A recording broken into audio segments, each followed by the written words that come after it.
American Idol recap. Paul F. Tompkins on the top 12 women. Yeah. It's ladies' night.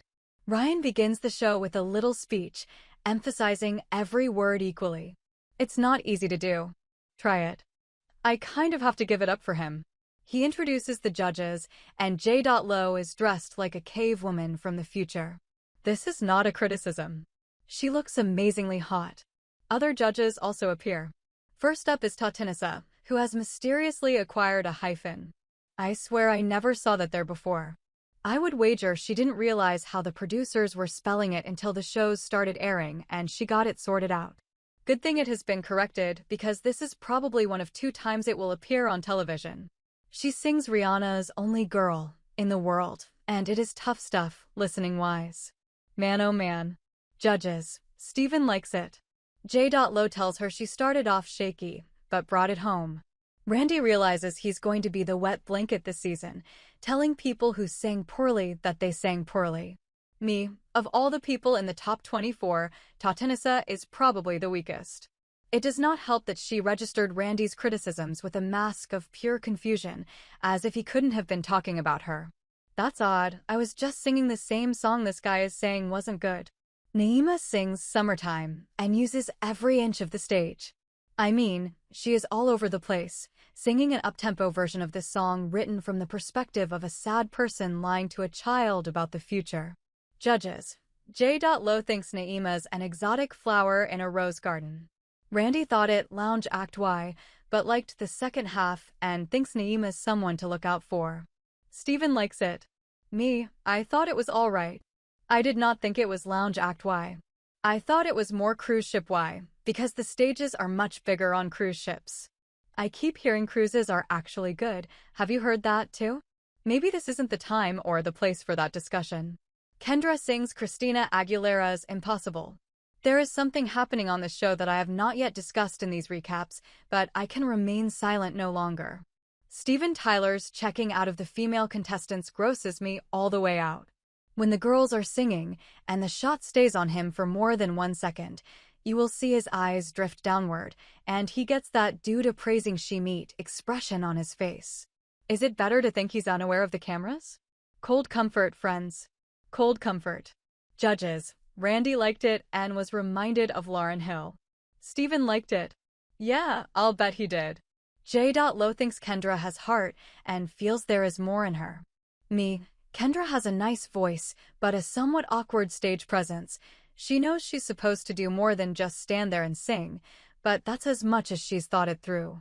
In the end, she most often opts for that hand-on-the-stomach resting position that is very popular with a lot of the contestants. I like it. It adds a touch of danger to a song. I am entertaining you now, but at any moment I may be overcome by my intestinal bleeding. Rachel torches up Fiona Apple's Criminal with a Broadway Vian arrangement, and the key is all wrong for her. I do not recall hearing Ryan mention, as he did the night before, that the contestants had their pick of songs, and I find it hard to believe all of these kids would be choosing stuff ever so slightly out of their range. But maybe they like a challenge. All of them. Judges. Steven doesn't like it. J. Lo also wasn't crazy about it and wants to know, is this who Rachel is? Randy says it wasn't great and complains that he didn't even half recognize the Fiona Apple song Criminal. Keep in mind that the night before, Randy was chastising a contestant for not bringing enough of himself to a cover song. So there is a cap on how much of yourself to bring to a cover. Okay, I am trying to follow this. Me, I thought the arrangement was okay, but again, a bad key. Perhaps Rachel was nervous. She is just a wee slip of a thing, and the last of her race to dwell on this mortal plane of man. So I'll cut her some slack. MySpace's Karen Rodriguez is not blocking band requests tonight as she takes the stage for a stirring version of Hero by Mariah Carey. I am not familiar with the song, and as MySpace's Karen Rodriguez sings, I am not quite sure if she sometimes is singing in Spanish. Judges. J. Lo is wowed and confirms for me that part of the song was in Spanish. That is a relief. What if I were having a stroke? Do you hear other languages sometimes, or do you always just smell toast? Randy thought the Spanish was even better than the English. Steven likes it. Me, it's funny, not knowing these songs at all, I am free to concentrate solely on the quality of the voices. My Space's Karen Rodriguez did all right. I was not as enamored of her as much as the audience or judges were. Her range might be a bit limited, and she will soon be overshadowed by more Facebookish contestants. Lauren Turner sings the old Etta James tune, 7-Day Fool, and absolutely goes for it. During her performance, I noticed that she has a tattoo on her wrist of A.G. Clef. Do you like music? Sure, everybody does. Guess what? Not as much as Lauren. She likes it so much she got a tattoo of it. Of music. Judges. Randy proclaims, "That's how you do it, man." He describes what he just saw as Amy Winehouse meets Florence and the Machine. Please don't anybody introduce those two parties to one another. Steven likes it. J.Lo loves Lauren's voice, but advises her to get in the camera's face. But really, this is just good advice for most occasions. Me, Lauren is my favorite girl so far. She's got a really good voice and great confidence. I also like that in her clip package, we see J.Lo say that Lauren is reminiscent of Bette Midler, but when Lauren recounts it, she says J.Lo called her a young Bette Midler. Did you know Ashton's name is actually Ashen? Of course you didn't. No one saw this coming. I don't know if this is another Tatenissa spelling revision or if I just never saw that extra H before. In any event, she sings Monica's Love All Over Me, and it's just okay. She is projecting a confidence that's not commensurate with her slightly uneven vocals.